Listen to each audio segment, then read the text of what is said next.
I once read something in a business book that you don't really have a business until it's completely self-sustaining without you. If it can continue to win, service, and delight clients regardless of whether you are physically there or not, then yes, that's a proper business. But if you have to turn up every day in order for the business to function, then you're just in a job. And yeah, sure, that might be a job that pays you more money and where you have more control, although I do appreciate your job may not pay you more money, but it's still just a job. My guest today believes that the only route from you working yourself to death in the business to a business that thrives without you is to pay special attention to your team and start developing them on a one-to-one basis. Hey, I'm Paul Green, and don't forget, for all the content, tools, and training to market and grow your MSP, check out MSPmarketingedge.com. Today's guest believes growing your MSP is always about getting the balance of working on the business and in it right. He says no matter how busy you are, you must spend one-to-one time with your team. And you can start with one person for 1 hour a week soon. They'll be taking work off your desk and helping you to fix the problems in your business. Hi, my name is Joe Travaglione. I'm the owner of Future State Cyber, and I help build self-managing teams. And Joe, it's so good to have you here on the podcast, because building self-managing teams, what that really means is creating a business that thrives without you, the owner, having to be there, which I would say is the dream for most MSPs, if not all MSPs. Wouldn't it be great to make money and have a business that you're so proud of, where the quality is really high without you having to turn up every single day? It gives you the choice of whether to go in or not. So that's what we're going to talk about in our interview today. But you have a fascinating history. Tell us about what you've done and all of the MSPs that you've scaled over your career. Well, it's been pretty amazing. I've been lucky. I started out when I was very young and got into the MSP industry probably when I was 20. And along my journey, I got lucky enough to work for a printer company who gave me and one gentleman the keys to build the company. We started with one engineer and 2 clients, and we were able to scale it in 6 years up to about 60 clients and about $6 million in revenue. It was a great journey too, because we were able to focus more on working on the business and thinking to scale big. So right off the bat, they're like, we're making a $10 million company and you need to think that way right off the beginning. So it was really amazing to go through and think about those things and learn about it and really start to think about melding the managing and the business and the leadership portions with all the technical things that I've learned over all the years. So in a way, you kind of got lucky right from the start there. And I'll say lucky not because you were given that opportunity, but because that printing company said to you, essentially, you didn't have to get caught up in the minutiae and the small details and the cash flow difficulties that, you know, the owner-operator has to deal with. So you were able to go in, and from day one, you were able to think, right, it's not going to be a case of we will be 10 million maybe one day. This has to be a 10 million business or I'm going to get fired. So how do we need to think and how do we need to act in order to get that way? How was that a difficult thing for you to do? I mean, were you an employee at the time when you sort of went into that, or did you already have some entrepreneurial spirit? Because whether you're employed or whether you do that for yourself, you still need that kind of big entrepreneur thinking, don't you? Yeah, no, I've always wanted to run my own business, but I was an employee. So I was taken under their wing, and we were able to operate it like in its own segmented environment where we had to think of it as its own business and run it scrappily in its own ways of like, we weren't getting any extra resources. But you're right. We did have the added benefits of the marketing and the inside sales and the aspect of like, hey, we are a printer company, so we see all these printer people every day. So we were able to cherry pick that very easily. But I did get a lot of training and learning and development on how do you manage a team and how do you build a team from scratch? And really, how do you leverage what you have and slowly build it over time? Yeah, I can imagine. And then presumably when you've done, because I know you've done this a couple of times, haven't you? So that experience presumably set you up to go into the next experience thinking the right way. Yeah, and the other thing they always thought about too is a lot of places I worked at is a lot of entrepreneurs work isolation, right? They don't leverage other business leaders to help themselves, or they don't help business coaches, right? They don't leverage people like you to help them with marketing, right? So why don't you find the industry experts to help you? So the other thing was we were a part of a lot of masterminds. So we leveraged a lot of other mastermind groups to help it, and it's peer groups. So they believed in a lot of peer groups, and the peer groups led us into like, what are the best operations and delivery methods? And it made you always focus on working in the business and on the business at the same time. You have to do both. It's like, how do we divide and conquer and make sure every day I'm working on something to improve the business? Yeah, so it's really interesting because this is a subject we talk about a lot in the podcast. And it's kind of strange that a marketing podcast, we talk a lot about productivity and where to partition your time. But I agree with you, it's so important. And you and I know that the vast majority of MSPs are so trapped or so focused on working in the business. So delivering, looking after the clients, account management, which is all really working in the business, that they never take quality time out to work on the business. How did you over the MSPs that you worked at, and as you did that again and again, how did you make sure that you were spending enough time or maybe more of your time working on than you were working in?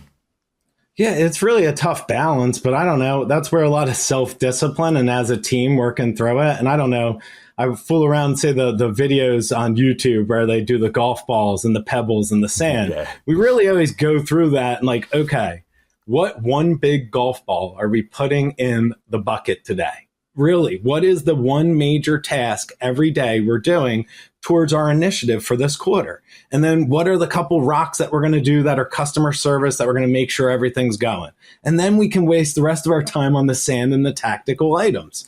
And it's like, if we could really focus every day on just doing one thing, and it's really like getting people to be like 1% better every day is like a stupid little mantra of mine. But if you make one of those goals and you inch it along every day, it's crazy at the end of 90 days how much work you've succeeded at doing. Yeah, no, I bet. And I'm going to ask you to explain the rock, pebble, sand thing. I know exactly what you're talking about, but it's not something that I regularly talk about. So whereas clearly you've seen it and lived it, can you just briefly explain what that's about getting those big rocks in before you pour the sand in? Yeah, they always say they give a method. There's a video on YouTube, and ultimately it's a professor, and he's talking to his class, and he puts the rocks, all these golf balls in a bucket, right? And he's like, "Is it full?" And everybody looks at it because the balls are to the top, and they're like, "Yes, it's full." And then he puts in the little rocks right after, and he's like, "Well, is it filled now?" And they're like, "Yes, it's full." And he's like, "No." So then he puts in sand, and that fills in all the gaps, right? And what he says is, the big golf balls are the most important moments in your life. They're like getting married and having kids and things like that. And then the little rocks are like the next important things, like going on trips and spending vacations and things like that. And the sand every day is the minutia. It's like everything. It's going to work. It's maybe working out. It's just the little things. And what I found so valuable out of that, it's like we always spend our time doing the little things every day in the MSP. What's broken? What service issues going on? And we're never working on fixing our team or building that self-managing team so the owner could be out of the business. Yeah, I completely agree. And it is so easy to be overwhelmed by that minutiae. We all do it, don't we? I was just telling you before this recording, I've just been away on a vacation and I've come back and my life has been filled with minutiae for 2 days, and my computer's logged me out of everything and my AV equipment stopped working. And actually that means that I've spent 2 days not focusing on big things within my business, which can be frustrating. I guess the difference is I'm very self-aware of that, and I can, draw a line in the sand, as it were, the minutiae sand, and do something about that.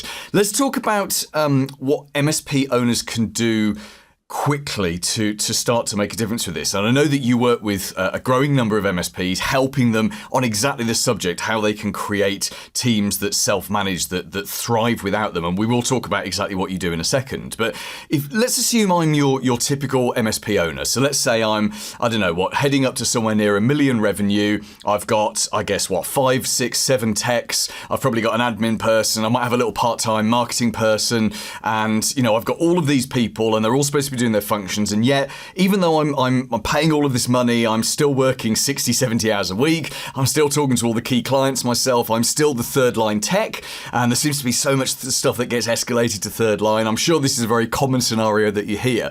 What's some of the first things that I can do to get a grip on this massive 60-hour-a-week monster that I've created and start to spend some time developing the big things and focusing on the big things? Yeah, I think it's really like we have to set aside time to plan quarterly planning. And like one thing is just quarterly planning and pick 3 initiatives, right? But besides the quarterly planning, that's the easy part. But I think the really biggest thing that we miss at the $1 million MSP is how do we develop our team? What are we doing to one-on-one develop everybody, right? And I really say one-on-one development and spending that time is necessary. I hate to say that, but like if you have 5 engineers, I know it's 5 hours of your time a week, but if you immediately spend time doing one-on-one development with your team and giving them feedback loops, you can slowly start to build and move initiatives forward, right? And the biggest thing is you have to cut out that time and make it mandatory, right? It's the rock every time, or the golf ball. We have to put the golf ball in, and it's one-on-one development. And I really think like we don't do developmental plans, right? So, hey, you want to fix XYZ in your business. Let's get your team to fix XYZ. How do you get them to do it? And I really think it's in one-on-one management and development really easy. And then, there's a million other management tips and techniques, but simple one right off the bat is let's get one-on-one development and start clearly defining to our team what we want good to look like and measure it. Yeah, I completely agree with that. And would you agree that if you are in that 60-hour-a-week work pattern, you're taking 3 days vacation a year, even if you just get started with one person and spend 1 hour a week with one person, perhaps your most important right-hand person, that in itself can be a massive jump forward. Yeah, always like I love saying that because I was listening to a book recently and they were talking about the workout, and the guy would go to the gym 1 minute. He would go for 5 minutes, right? Because he was building the habit you just said. I think it might have been in Atomic Habits, but he's building the habit to go to the gym every day.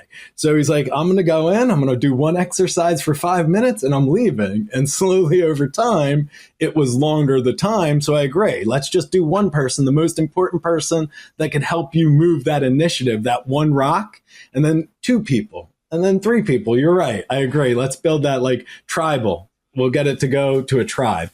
Yeah, exactly that. And actually, I found this, I ran a marketing agency, which I sold in 2016. And that was the classic hell business where, certainly in the first few years where I had no time. Every time I employed someone, it added to my workload rather than reduced. And actually, it was when I got a right-hand person. It was a lady called Claire. And I started spending time with her and developing her. And over a period of time, she actually started saying, what can I do to take stuff off your plate? How can I help you with that? I've noticed there's a problem here. I would like to do this to fix it. Is that the right thing? And I had that, I didn't have someone smart like you to suggest that to me. I had this amazing realization that Claire is part of the answer. And then I started doing one-to-ones with someone else and someone else and someone else. And I think, exactly as you say, and I think it is Atomic Habits where the guy goes to the gym for like 5 minutes to form the habit. Once you've got that habit and you realize that good people want to do more stuff. They want to take your work away from you. They want to do more. They want more responsibility. They want to fix all the problems, right? Once you realize that, it's an awesome thing. Joe, thank you so much for joining us on the show. Just tell us a little bit more about what you do with MSPs right now and how can we get in touch with you? My name's Joe Travaglione. I'm with Future State Cyber. My LinkedIn is Joe Travaglione. I like to help leaders build self-managing teams. And my real goal is how do we help you to work on the business and not in the business? Paul Green's MSP Marketing Edge.